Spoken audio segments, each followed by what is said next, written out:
Hello and welcome back to the channel, guys. Today I'm going to do a video covering the Rise of Iron news from Gamescom. Now, as you may be aware, Rise of Iron is a new expansion for Destiny. It'll be the start of the Year 3 content following the Taken King, which was last September. And basically, there are a lot of details emerging. Obviously, Bungie revealed quite a lot last night in the vidoc.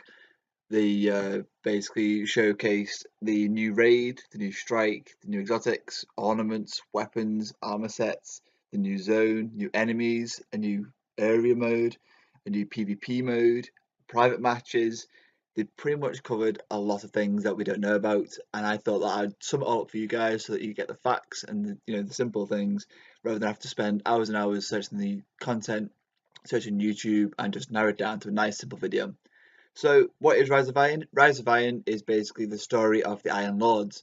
Now, for the people who play Destiny, the Iron Lords are obviously the characters that we play Iron Banner for. A player versus player tournament where you earn loot, so armor, weapons, artifacts, and ghosts. But it's just a tournament that we thought we played for Lord Saladin, who's the main character. But it turns out there's actually a story behind them. Now, the story is basically the Iron Lords sacrificed their lives to protect us from a deadly threat. This deadly threat has now emerged thanks to the Fallen. And basically, this new threat is called Siva, and Siva is basically a nanotech changing technology that is basically infects its hosts and controls what they do. So the Fallen have woken them, and they've come back. So in this expansion, Lord Saladin hires us, the Guardians, to fight for him and in memory of his fallen comrades. So basically, what they've done is, with this entire thing is they've given us a new story where us as Guardians become a Iron Lord, and we'll progress through the story, earn our title, weapons, and gear. So basically, the story they haven't given too much detail other than you actually do become an Iron Lord at the end. Obviously, don't want to spoil too much, but your Guardian does take a huge role in this new expansion. So the story does sound good and fun, and I can't wait to play it myself. So moving on, they said when you finish the story mode, you will basically unlock new quests, and the quest will cover a new strike, which looked amazing in the vidoc. It was basically a ogre eye has been taken out of an ogre and taken by a devil splicer. A devil splicer is what they now call the fallen infected receiver. So this devil splicer has taken the eye of an ogre and used it as a weapon, and you've got to stop him, which sounded really cool. It looked amazing, and it's definitely a change in the Destiny Strike lineup. Following that, they said that you also get a new area called the Archon Forge, which is basically a new themed Prison of Elders style arena mode. So they didn't give too many details about what you actually earn and what you get, but I imagine obviously it dropped loot for you. It'd obviously be a challenging, PvE experience. So that sounds good. It looked good as well. You got to wield that nice big hammer that you see Lord Saladin having, so that definitely sounds fun. Moving on, the whole experience that you're gonna get for Rise of Iron takes place in the Plaguelands, which is still on Earth, but basically the Plaguelands is set on the Cosmodrome, but a different time period. So what they've done is they've obviously had the wall that surrounds the city on Earth broken down, and the Devil Spicers have cut through, and that's basically where us as Guardians will now explore in this Plaguelands area. So that was good. Alongside that, they showed the new armors and weapon sets. And now I've got to say, we didn't see many weapons as such. We saw more the armor sets. They showcased Trials of Armor set, Iron Banner, the Raid set, the Vanguard set. They covered what most popular common armors that are worn by us Guardians, and all of them look fantastic in their own way. Now, the cool thing about these armors is they've shown that there's now an ornaments feature. And what it is the Monte Carlo exotic weapon is white. Adding an ornament to that weapon when you've maxed it out will change the colour to a colour that you feature or like. So let's say you've got Monte Carlo white and you want it black, put an ornament on it and it'll turn black, which obviously isn't, it doesn't change how the gun works or anything, but it makes it look more aesthetically pleasing to yourself, and obviously it's more personal. And they've said that basically with Rise of Iron, they want Guardians to become become their own little, feature. Instead of having everyone wear the same armor sets, the same weapon sets, they want everyone to start mixing it up and kind of find what really suits for them, and use that as much as they can. So these ornaments sound great, and they basically said that it's for everything. So it works with armor and weapons and exotics. So it's not limited to just your legendaries.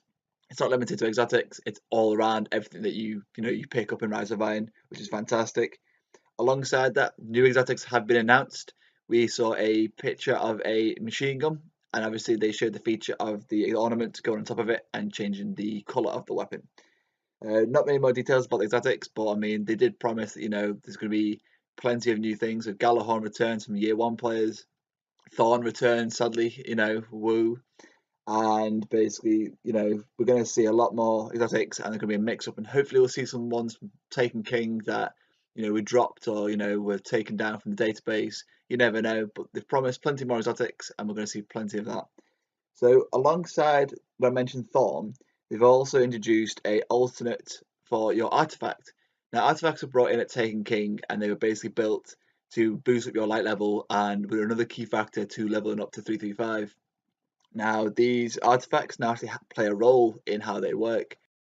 They announced 8, and basically these 8 are a basic character of each Iron Lord that fell. So we have Radagast, Memory of Radagast artifact, which basically any sword, so the legendary sword or exotic sword, can now reflect all projectiles when equipped. The Memory of Purin, basically when you have a guardian with full super or enemy with a low health, they're highlighted for the player to show easy kill or easy target. The Memory of Jolder allows unlimited sprint with no sprint delay, which is obviously going to be very nice. If you accidentally stop while running, you have to wait a few seconds and start again. With this, it eliminates all sprint delay. The Memory of Similar basically reduced damage of time effects, which basically coincides with Thorn users. So if you're fighting someone with Thorn, you put on the Memory of Similar, and basically Thorn becomes a bit nerfed because it basically becomes a pistol against yourself.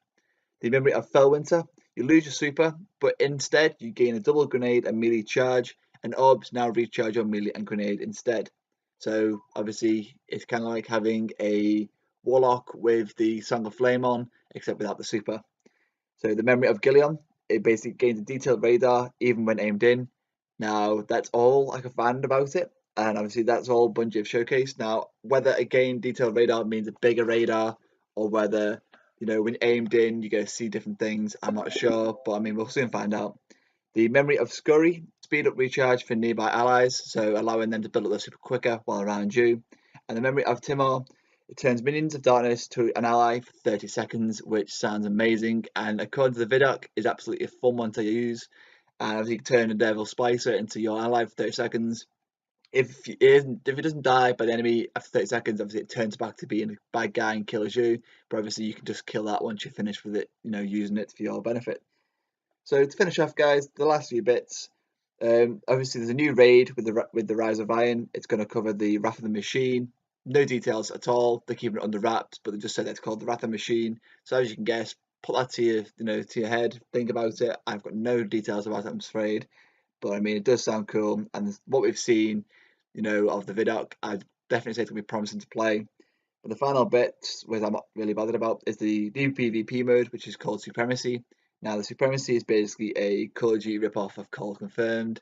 Now, if you're a fan of them kind of game modes, then it's going to be one for you. Kill an enemy, they drop like a little icon, and basically you pick up the icon. You stop the team picking it up. You pick up the enemy's team one. You obviously gain a point. So pretty much it's just Kill Confirmed if you know what that is. And they've also announced private matches. So basically custom games for Destiny online with your friends or with another group will definitely increase how fun Destiny can be online. But also later on, after the announcement of the vidoc, they soon announced that game battles will be taking place in Destiny as of Rise of Iron release. So with this private match, they're obviously bringing along with them the basic online game battles scenario with Rise of Iron. I don't know how it's going to work myself because I've played game battles before on Call of Duty. I know they ban weapons, certain perks, layouts. Now the Destiny's got a lot more in depth. Where people have got god rolls, exotics, certain armors. People who spend their life on it. Getting as high as they can. I play a lot, but I mean I haven't got god roll weapons, so it might be unfair on game battles. But we'll see how it works out. It all sounds good. So anyway, guys, that's a sum of what Rise of Iron is going to be, and I hope you enjoyed. If you take the chance, please like, subscribe, and comment. I'll do another video soon covering, any more news I get from Gamescom. But anyway, guys,